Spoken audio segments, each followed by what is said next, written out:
A very good evening and welcome to this edition of The Fourth Estate. Charles Mwangu Shampagi, and tonight we'll be discussing the budget 2015-2016, 23.9 trillion Uganda shillings.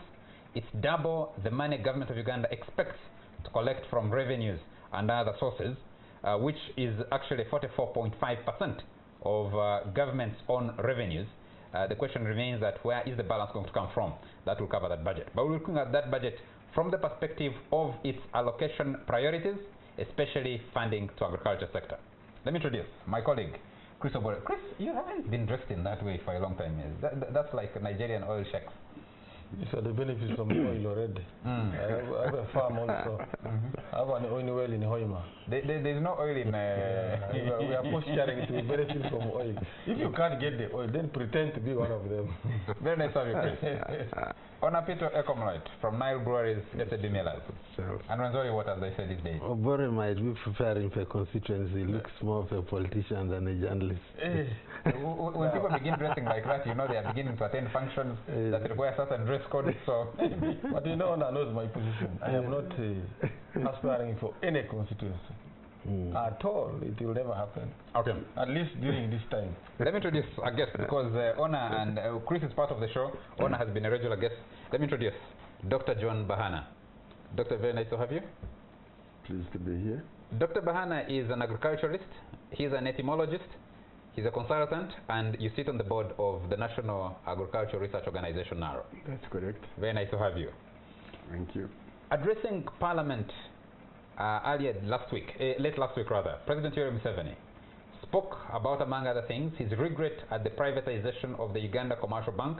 He said interest rates were too high, and the privatization of the banking sector had not helped to bring the cost of borrowing low, and people are questioning, especially funding for agriculture, which we'll be focusing on during the course of this discussion. Let me start with giving a few statistics that concern the budget for 2015-2016. The total figure for the budget, which will, for the first time, has been approved before its formal presentation to Parliament, which is a change in the way budgeting is done and the approval process is done by Parliament. The entire process has been completed so that the financial year will kick off as soon as the budget presentation is finished with. It's allocating a total of 9.7 trillion, which will be statutory expenditure. 7.7 trillion will be recurrent expenditure. Statutory expenditure is 7.7 trillion, and recurrent expenditure will be 6.4 trillion. Which is then you have the subdivisions sent to the districts. 112 districts will get a total of 2.1 trillion, out of which 1.8 trillion will be recurrent expenditure, and only 334.5 billion is for development expenditure in the district at the district level. So the other is going to deal with administrative costs and the process of managing what we do. Let me ask a very broad question. I will start with Onapito on this. Ona, you have seen these estimates. You followed the President's State of the Nation address.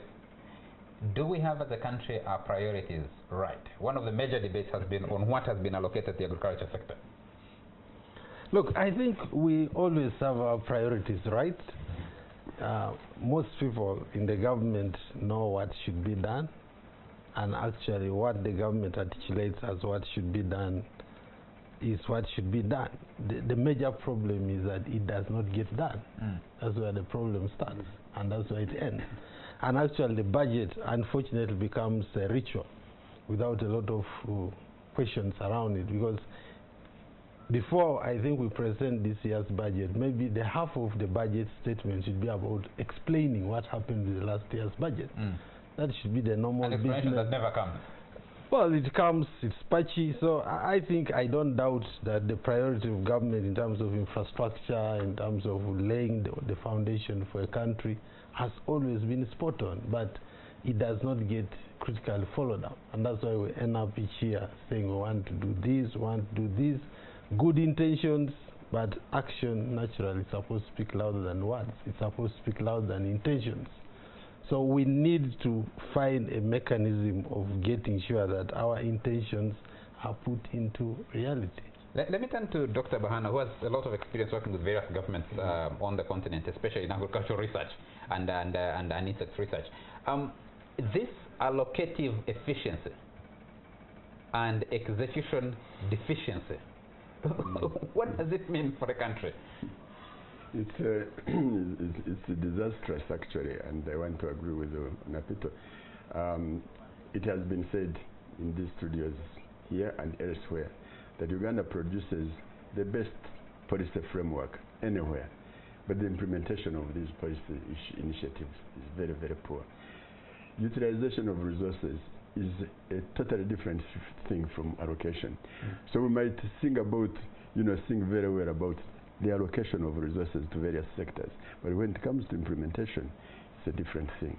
And later on we'll be able to discuss about corruption in the sectors and political interference in the implementation process. So the presentation was very good. Probably the budget presentation is going to be very good, but it's the utilization of resources. And we need somebody to be able to give us a review of the utilization of resources of the previous year, or even for the last couple of decades, so that we can know whether we are doing a good job for utilization of these resources that we allocate. As a scientist, you look at the cause and effect. As artists, we look at largely the effect, not the cause. Where is the mismatch? Why would you find people who put their brains together and say you need to put so much money in this area, this should be a priority, this should be a priority? Over the last few years we have seen a priority on road infrastructure. We have spent the last 2 decades talking about energy infrastructure as a country, though we haven't gone as much to execute as possible, because if you followed the debate that followed, the debate about the development of the extension at Murchison Falls, the Bujagali Dam. Yes, the Bujagali Dam. The whole debate and who was blamed and who wasn't blamed, and you contrast it with what nobody can explain about Karuma Dam. You say there must be something fundamentally wrong. If we know what we want, why can't we do what we want? I think this is something that probably we cannot easily dissect here in our discussion. But clearly there is a mismatch, and a review of what we have been doing would have given us a better picture for us to be able to know whether we should continue along that path or we've got to reflect. For example, if you look at agriculture, we've been using the hoe. Go anywhere in this country, we are still using the hoe. Since independence, it's shameful. Since before independence. Since before independence, it is shameful. By the way, you might be interested to learn that in the US, in the California state, the hoe was proscribed. It is no longer legal because it breaks the back. When you go to Kigezo region, you find elderly people with bent backs, and that's because of the hoe.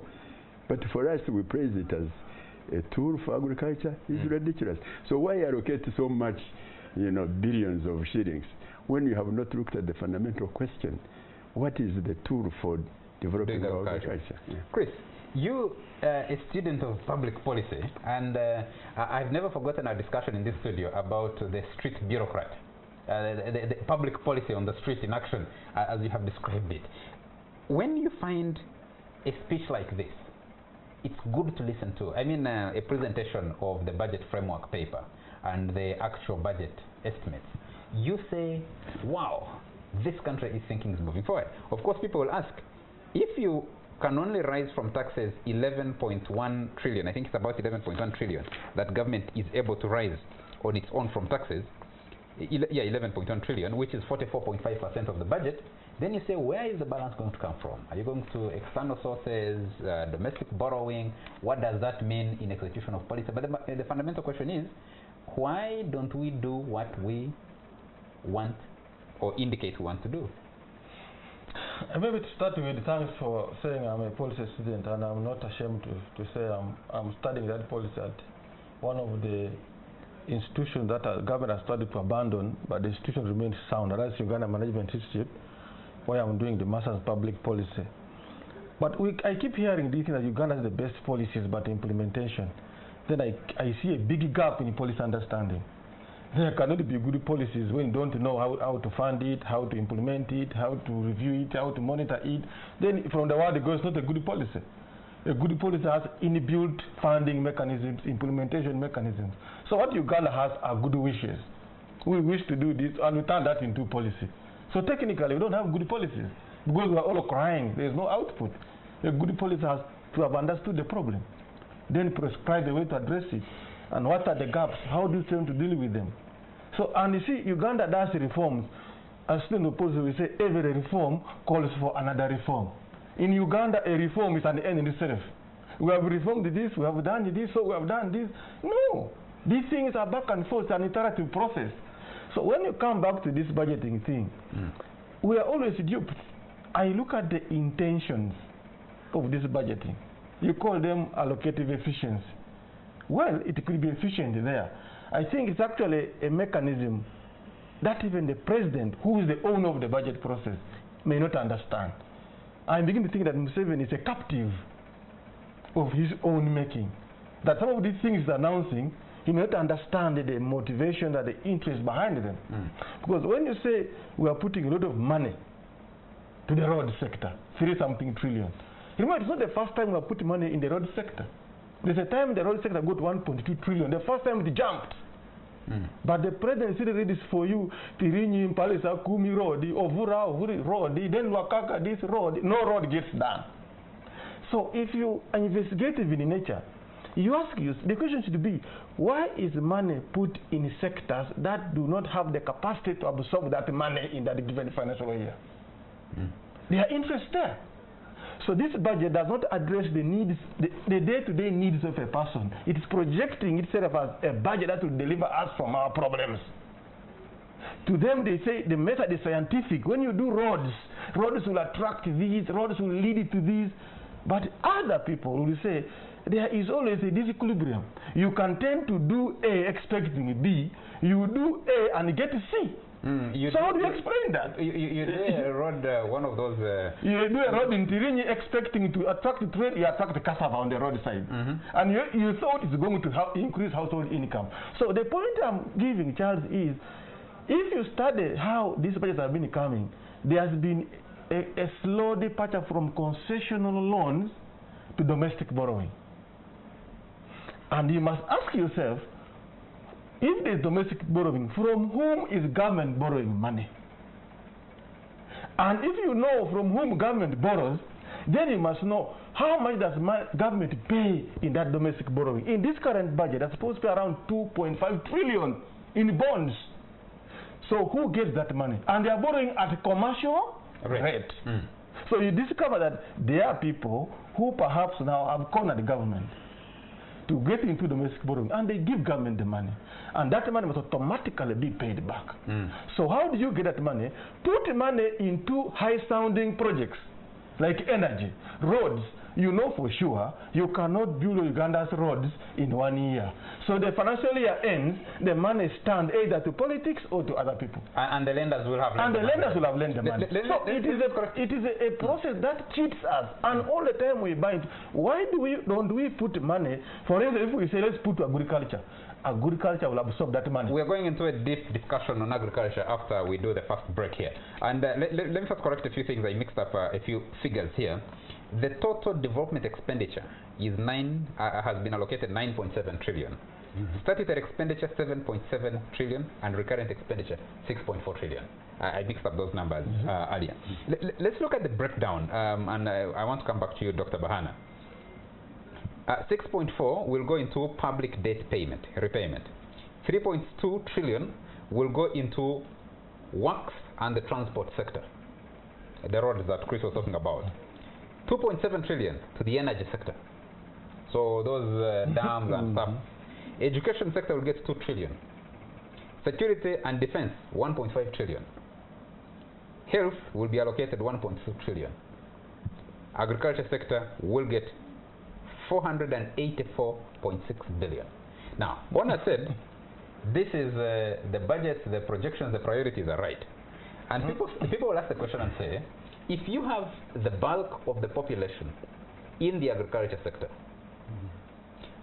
you have to do research. You have to feed the country. You say this country is it can be a potential food basket for the sub-Saharan Africa region, and you are allocating less than half a trillion shillings.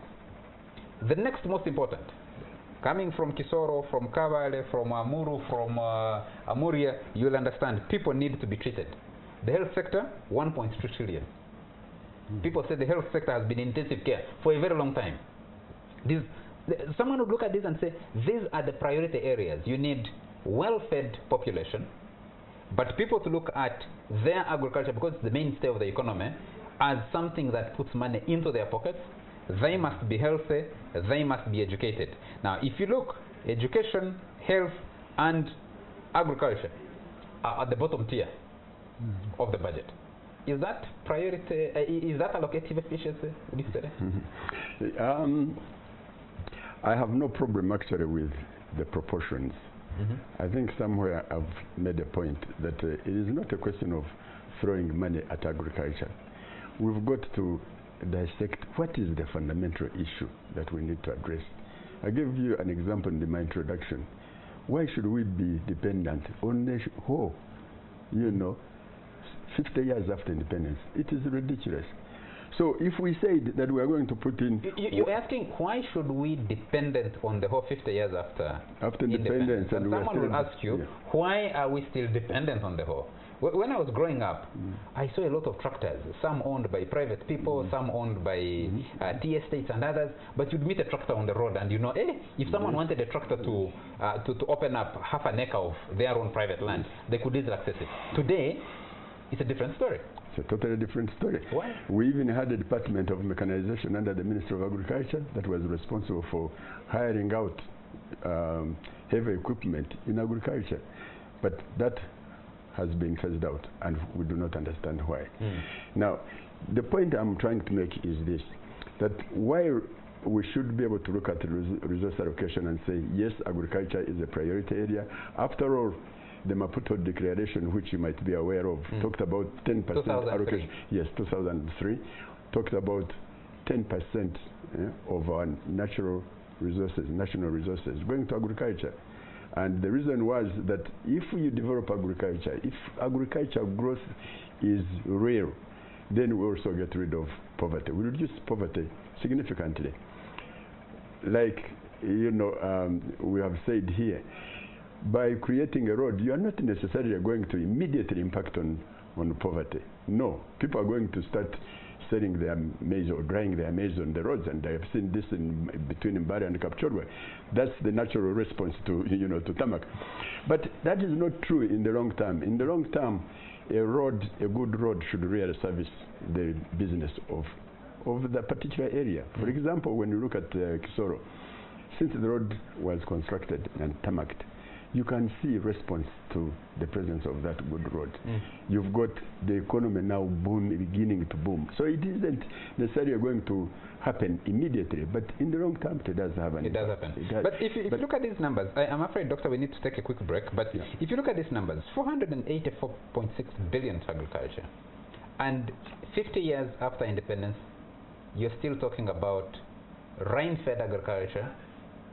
The most important tool for agricultural work is a hand hoe, and you say money for agriculture, when you put money in roads, in feeder roads, it helps support stimulate agriculture. When you put money in water, it helps stimulate agriculture. I have not seen money in defense, money for defense put in agriculture, so that because if people are producing, then they're not going to fight. and I wonder about that. But let's pick up this discussion with Hon. Apito after a short commercial break. We'll be right back.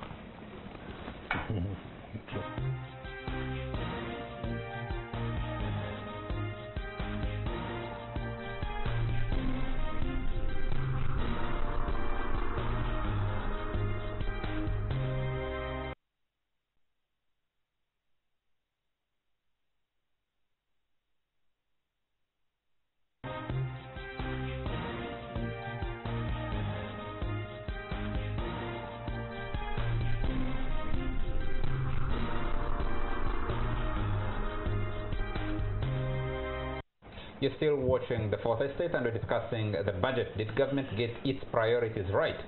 Now, many people will be surprised with us discussing the budget before its formal presentation, but the process has been changed between government and parliament, whereby the budget has actually been approved. It's only awaiting formal presentation, and it will be 23.9 trillion for the financial year 2015-2016, which is also an election year. Honor, you said this is efficient allocation. You said it gets the priorities right. You said it yes, absolutely. Right. You've been involved. I know as Nile Breweries, you've been supporting farmers to grow a purpuri, which is a major crop you need for production of beer. Yes. You work with all these farmers, with all these farmers across the country, and what you find is lacking. From your own experience, what inputs you give to the farmers and what is lacking that government should be doing, can it be handled by this kind of allocation? What government should be doing can actually be handled that allocation, because I don't sympathize with their lamentations over what is allocated to agriculture as we know it, which is basically the ministry, which is basically the bureaucrats, the people who have been running NADS, who have been running Plan for Modernization of Agriculture, which schemes have not worked because the money is simply going to sustain workshops, to sustain talk. Our experience from the sorghum is that what you actually need is not to boost the Ministry of Agriculture. What you need is to fix the market. The biggest driver of production, Ugandan farmers are inherently able to respond to market. We fixed the market. There was a market for sorghum because there was a market for beer. So the farmers simply responded to market. What has killed Uganda's agriculture is the collapse of the market. Oboran here and I come from a region that was well known for cotton. It's not that people can no longer grow cotton. It's just that the backward and forward linkages between cotton farmers and the textile industry collapsed. So, what is missing here is actually the cattle collapsed also. Agricultural industrialization. What is missing in this allocation is deliberate policy to make sure each and every crop has a processing mechanism and a market for an outlet for what is being processed. Because nobody is going to set up an industry to process something which has no market. Those backward and forward linkages. A few years ago, Teso was the test case for production for fruit growing. A factory for fruit processing was promised. Farmers responded, grew a lot of citrus, grew a lot of oranges. I'm wondering what the factory is still being built. It has not been built. The plan is there. How many financial years later? What I'm saying is, what is undermining that factory, in my view, is there has been no clear identification of where the ultimate product from that factory will go. Because there is no shortage of people with money who would want to get that factory off the ground. Can I support, so that's where the problem is. Can I support Wanapito? Response to market is inherent in all our farmers. You see, everybody wants to run away from poverty. Nobody wants to get stuck in poverty. The development needs, school fees need to be paid, children need to be taken to hospital, you yourself, you need health. You know, the example of the potato processing in Ixoro is a very good one to support this view. That the moment you provide a market, the farmers will respond. When we put a potato processing factory in Ixoro about a year ago, it hasn't quite started working, but it's going to start.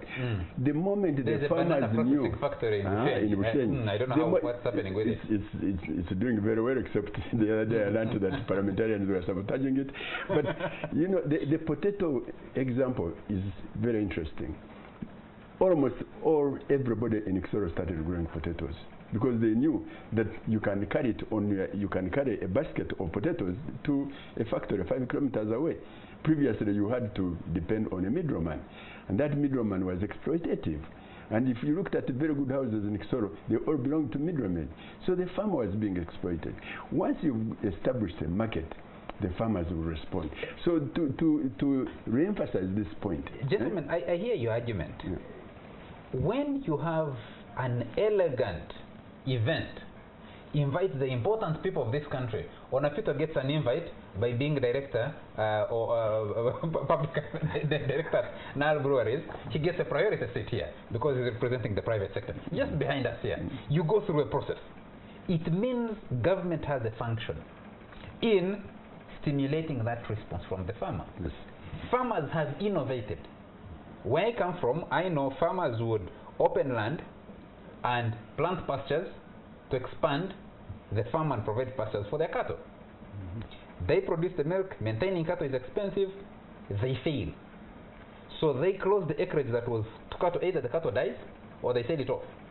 They expand and grow bananas. Bananas don't have a market, they're rotting in the garden. They have to keep back and forth. And what that means is they're caught in a vicious cycle of poverty, not because they're not enterprising or they want to change their lives or they don't want to respond to market forces, but that something is missing somewhere. Christopher, tell me about that fruit factory and these allocations here. Let me talk about national things, because when you take me to TESO, I might be accused, because I thought you might cry. No, I might be accused of saying, you see, you know, when you are from TESO and you speak something about TESO, you are condemned for speaking for them. Although I will continue speaking. The factory, they are just grading roads. There is no factory. They are grading roads. So, but how many years later? And you see, when I'm not talking about market. When Toronto had meat packers, TESO had the largest herd of cattle in the country. When the meat packers went, so did the animals go. So you are very right on the market and the stimulating here. So today, TESO now you see as a fruit area, not a cattle corridor. Can you imagine? But Charles, a budget is an expression of the ideological orientation of those who make it. And when we come down to speak these other things, we forget where it's coming from. It's ideological. It tells you the thinking of those who manage power. And to me, so far that budget has not proven to me that it thinks about the poor person. The weak and the poor in Uganda are simply specimen for the elite, for those who hold the power, for the NGOs, for the international community. Study that there's poverty. That's the problem. If we took the poor as a genuine concern, our resource allocation will be geared towards that. You saw the president said now he sleeps when he's driving around Uganda. Doesn't matter whether the summer doing work throughout the night because there's no food. For as long as the president has driven around Uganda and sleeping, I was only walking in one area and said, investigate this one. Interrupted my sleep. He doesn't mind about Amuria kid who's full of worms. And they said, no, those ones, let's put new roads. Roads will bring them on board. Can you imagine that there is a child unable to eat? There is a woman in the Mulago on the floor, and they say, no, let's first do these roads. So but Chris, you appreciate that government can't do everything at the same time. That's again another thing. Now, it's called a priority. It can't do everything at the same time. I'm not saying it can do. I'm saying, but it can prioritize. If it tries to prioritize people, then it will first address those people things. But it is prioritizing first sleeping while you are driving. It's not prioritizing an old woman with a leaking roof. So those are specimen chance. So, and then the second part we should be addressing, we haven't handled the power relations well. And where their power relations are not well handled, you are going to see this kind of disjointed efforts. We're not listening to each other. And you see, that address, the president actually was belittling Parliament. And I was surprised. Like this, they are telling citizens those MPs are not leaders. They are just like this, Chairman. I thought these people have a role. I mean, are they supposed to be witch doctors to know that this is what the president wants to do for this project? I thought they deserve to be informed of the executive. They are simply doing their duty. Now they are being mocked in the open. They find them also. The message was, don't see an MP as a powerful person. They are nothing. Are we building institutions? He told Cecily Ogwal, you are complaining that I'm promoting this culture but I'm the president. Of giving. I am the president. You get the point? So, Cecily Ogwal, who are you? So, in the Dokolo, who's Ogwal? Let's look for Mzee. So that's the mentality now. That's why everybody lines up to wait for Mzee. Because everybody else is not a leader. So as long as we don't deal with the power relations, and as long as, Charles, we begin to appreciate that somebody with a different view or something different from what you believe in is not necessarily dangerous, we will not manage Uganda well. The assumption now is if Onapito sees it differently, Onapito is dangerous. He must be fault. So that's very dangerous for this country. So the budget, as you see... Fortunately, I'm not dangerous. I see different, but I'm not dangerous. If we don't first sort out our ideological orientation, what do we actually want? Okay. We will keep using these poor people. And when you talk about a road, one talk about a road really. People have put emphasis on infrastructure. I'm not saying energy is bad. I'm not saying a road is bad. But you're saying in the long run. Remember, the same road suffers wear and tear. In that long run, you need to do the same road before the prisons are lifted. I thought you first, I had argument with Dr. Suma. We can have a long debate about that, because in areas where roads have been opened, you see people responding, and their in Kisoro has the highest levels of malnutrition in Uganda. These are statistics of government. What has the road done? That's not true. Go to Minister of Health. Yes, I have the statistics. Kisoro suffers. People from Kisoro are embarrassed. No, malnutrition is not in directly linked. Hold on a moment. What is malnutrition? I do not think malnutrition is directly linked to a failure of a household. Maybe what they consume, maybe consumption of potatoes, as we said, because that same statistic would have applied look to here, people who have done research in Kigezi. It is how government prices things. Even the model of agriculture they are bringing in, go cash crop. Okay. People are going for tea. A Kigezi household child was self-reliant.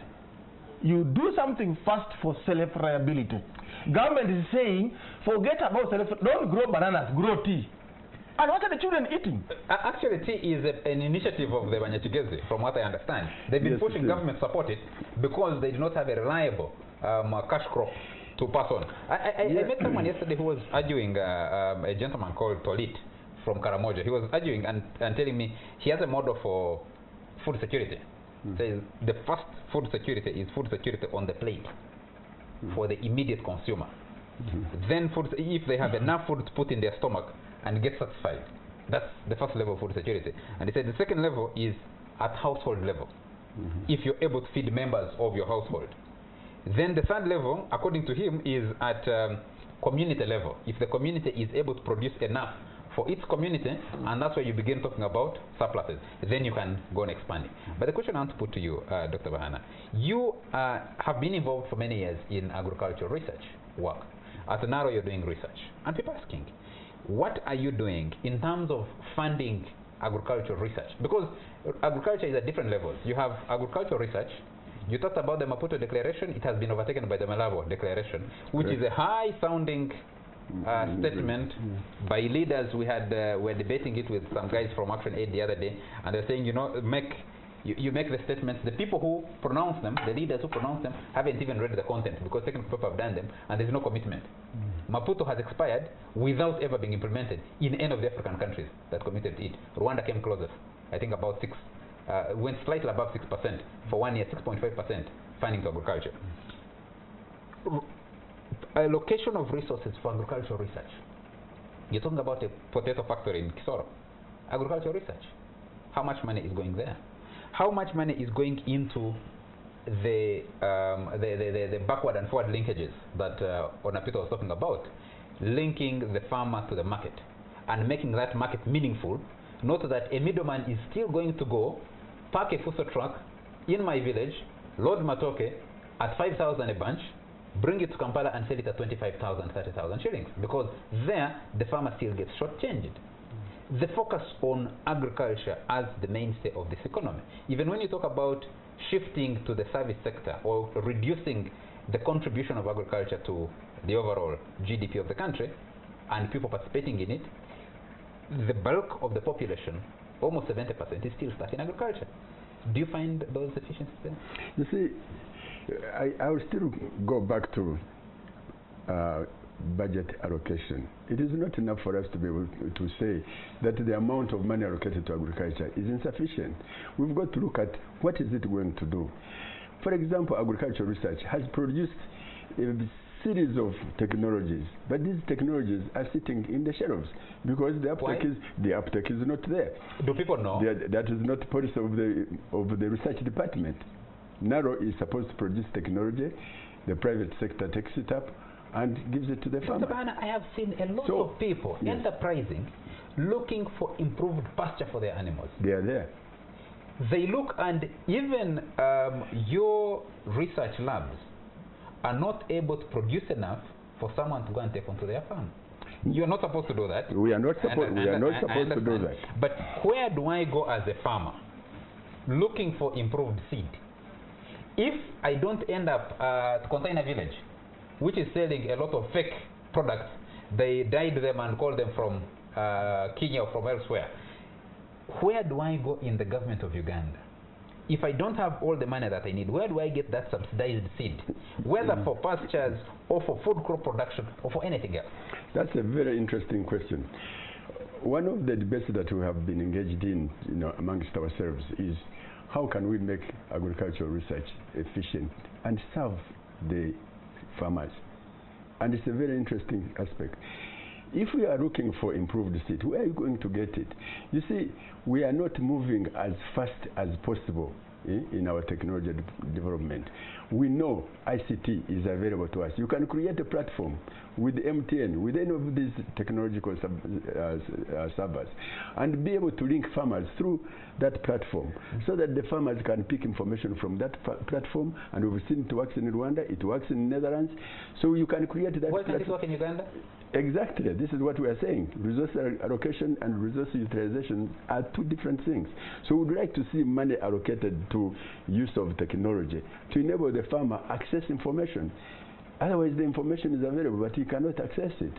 You see? So if you go to Namulonge to look for pasture seed, you'll get it, but not in the right quantities, because somebody must get that seed, multiply it, and distribute it to the farmers. If the government said, yes, here is money for this particular financial year for us to multiply seed and distribute it to farmers, and we are giving it to the private sector, I think we would all be happier. Charles, I have another very strong view why research, technologies, improved varieties have not actually transformed agriculture fundamentally. It's because of lack of enforcement. One of the biggest weaknesses of the Minister of Agriculture and government for that matter is under NADS, under what is. You call farmers for a workshop at the sub-county. You tell them ABCD, this how to do improved stuff and what have you. And then nobody follows up to make sure that people do it in their homesteads. We assume that, like in Christianity, because there are 10 commandments, people are not going to sin. I mean, the colonial regime was very alert to this fact, that unless if you go and the chief follows people to plant cotton in raw, to prune their coffee, they will not do it. And that's one of the biggest problems. The farmers, even when they are given improved seeds, most of them do not do what is required to make that seed thrive. The problem is the farmer? I mean, it's not that blaming the farmer, but I mean it's a natural requirement for enforcement. It's like all these modern offices where there are rules. I mean, you must do your work the way you're supposed to do. And a farmer is no exception. Even if you give him a very improved cow, he will not treat it, the cow will die. That's why most of these Fresian cows, which are often given to farmers under government schemes, end up dying. Actually, so don't say on the contrary. On the contrary, Honor, NAD's distribution for a long time, they were supposed to distribute sows for pigs. They're supposed to produce female pigs to deliver female pigs. They ended up delivering male pigs. Don't destroy, Charles. My point is, we need to reintroduce an enforcement system for agricultural production. Even in the most developed countries, you hear them destroying herds because of a disease outbreak. Who will worry whether there is a disease outbreak of a herd in Uganda? And you find farmers perpetuating diseases, pests, poor breeds, and the vets are there, let's say, for livestock. No vet will go around and say castrate the lousy bulls and introduce better breeds. So that lack of enforcement is also undermining our agriculture. We need to take a break, gentlemen, and when we come back, we'll be focusing on the President's comments during the State of the Nation address on the privatization of the Uganda Commercial Bank, high interest rates, and no bank that can lend to agriculture at a reasonable interest rate. The figures do it, somehow they tell you there is lower lending for agriculture, but actually the practicality of getting that money is another. But also you must say, Minister of Agriculture, what is it? It's a shell. We'll be right back. It was torn apart.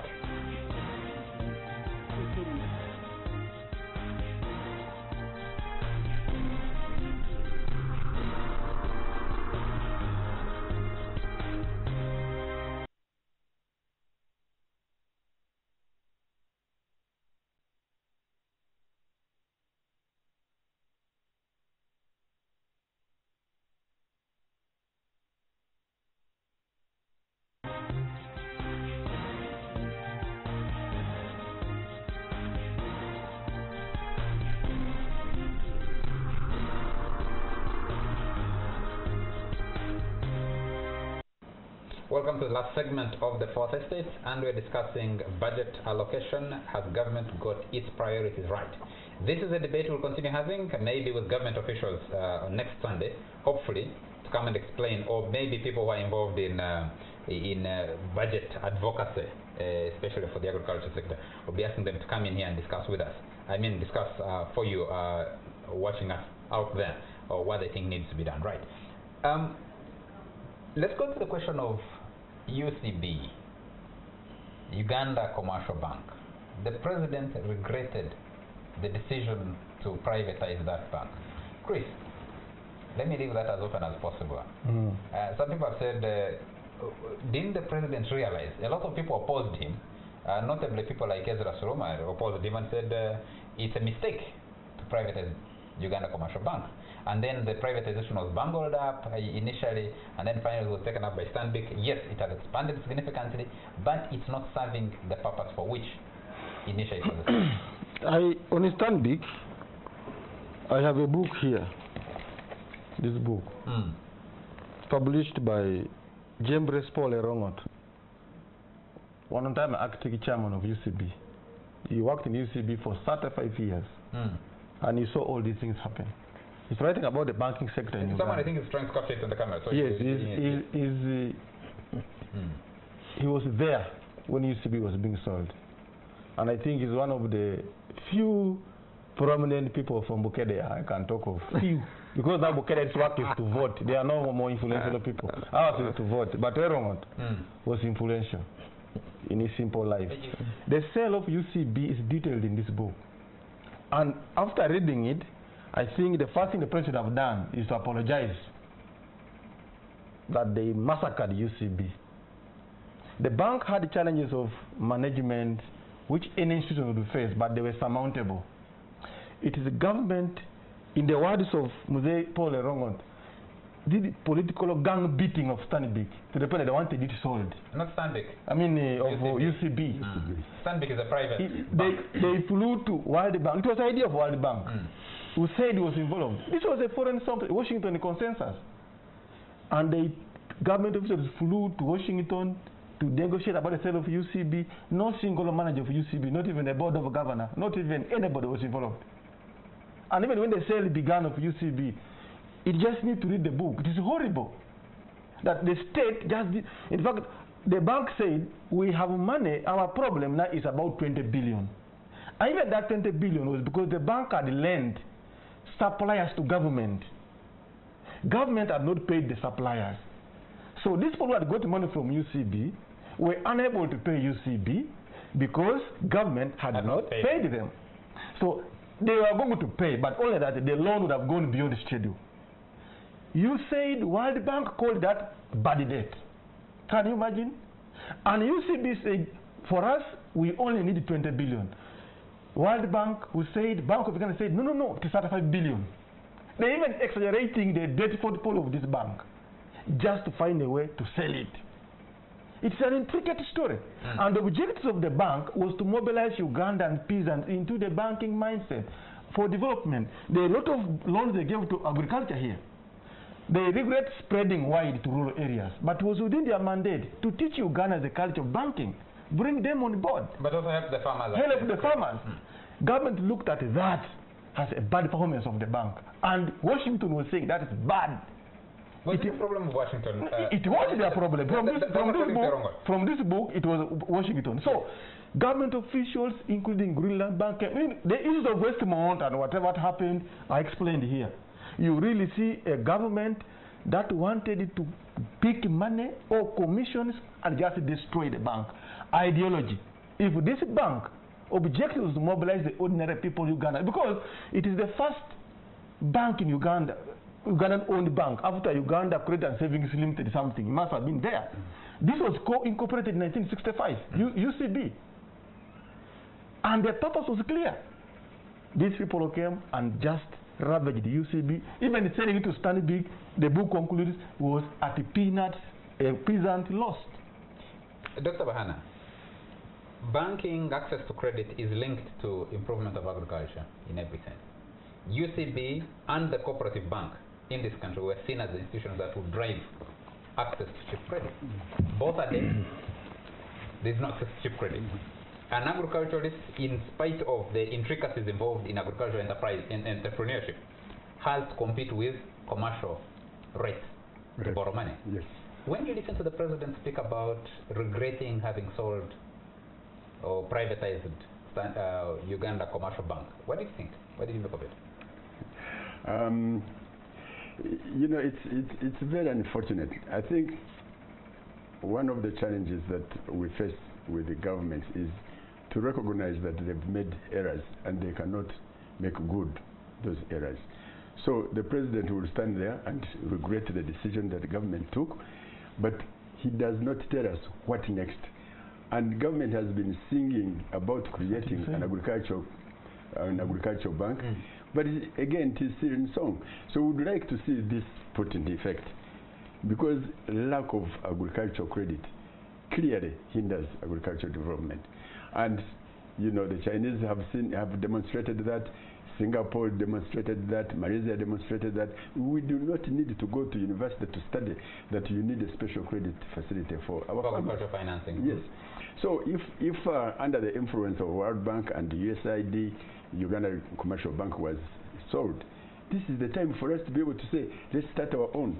And let's not just talk about it. Let's actually, in effect, when the Minister of Finance makes a pronouncement, say, we are going to allocate so much money to establish an agricultural commercial bank. Honor, you're a champion of the private sector.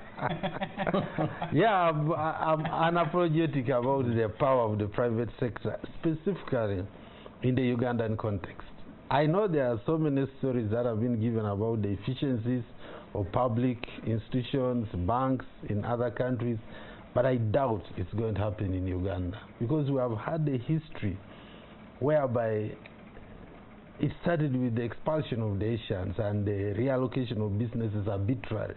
There's an inherent belief in taking from what does not belong to you from the public coffers, and UCB, for whatever Chris is saying, I know it was always going to be a time bomb.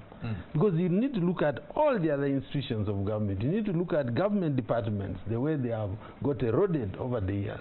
So it was not, UCB was not an exception. Okay. So just let me, I know you don't want me to champion the private sector, but I'm telling you, I come from a private company which at some point was in government hands. I know how it has grown in private hands. I know the efficiency of private hands because there is a vested interest. The weakness of our society is when there is no vested interest, something called public actually does not belong to anyone. Yes. So there is always a temptation by those who manage it, by those who are in government, to exert unnecessary influence, to not allow that institution to work. Yes. So what I would settle for is, let's have what you may call public institutions, but managed by private entities, not by public officials. I hear you perfectly. The difference with the private sector is what Chris talked about. And what he's saying even here is covered here, Charles. Yes. Let me read for you. Management of UCB also recommended to government to enter into a management contract with an internationally reputable firm. But government refused. They didn't want to improve UCB. They wanted to save it. I want to ask you a question or two questions, and you'll answer each one of them first. I mean, separately. Number one, you worked for the president. Yes. Yes, you headed his press unit for some time. And it's still working. When and it's public. When you had the president, and it's not private. It has no resources to allocate. When you had the president regret the sale of UCB, was he genuine in his regret? Look, I think the president comes under a lot of pressures from, as a politician. He has constituencies he needs to see happy, and that includes people like farmers, people who want to access money, and maybe they are being hindered by the private banks' interest rates. Of course, he knows that if it was a UCB, maybe there would be that easy access. But the problem is easy access came with poor management of the funds that are accessed easily. So you think So you need stringent access so that those who take the money know that you must use it well. so he was speaking to the gallery. But you see, Charles, In a way. I'm not saying this book is everything. This was a manager of UCB.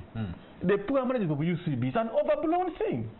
He is saying in this book that the bank was not in a crisis.